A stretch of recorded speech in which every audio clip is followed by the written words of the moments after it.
কেমন আছেন বন্ধুগণ? আজকে আবার চলে এলাম।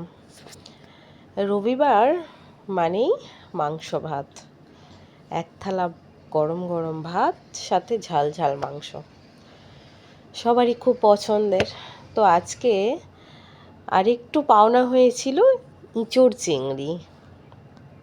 আজকে আমাদের গাছে ইঁচড় হয়েছিল, তো মা বলল আজকে ইঁচড় চিংড়ি হবে, তার জন্য ইঁচড় পারলো।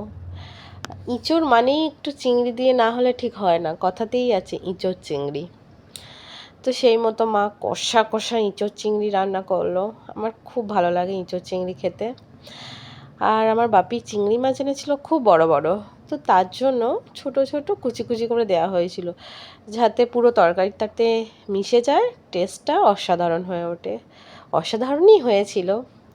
তো ইঁচড় আর আলু দিয়ে ভালো করে ভাতটা মাখিয়ে, সাথে ডুমো ডুমো চিংড়ি, জাস্ট ওয়াও। তারপর আজকের শোস্টপার চিকেন কষা।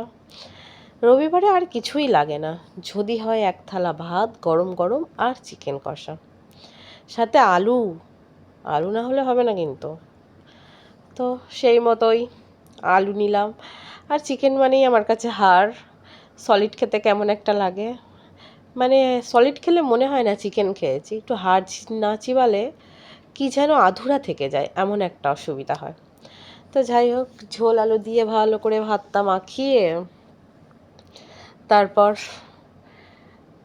আলুটা যখন মাখছি, কি বলবো, কি সুন্দর সেন্ট। রবিবারের চিকেন একটা আলাদাই অনুভূতি।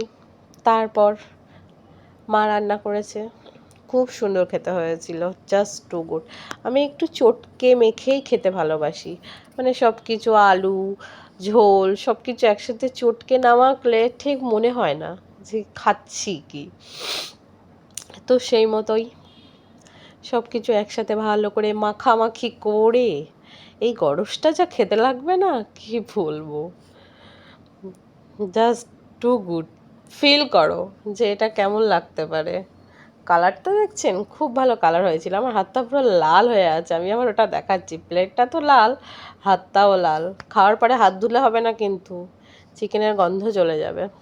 আর সাথে ছিল কুল টমেটোর জেলি আচার। আচারটা খুব সুন্দর করেছিল আমার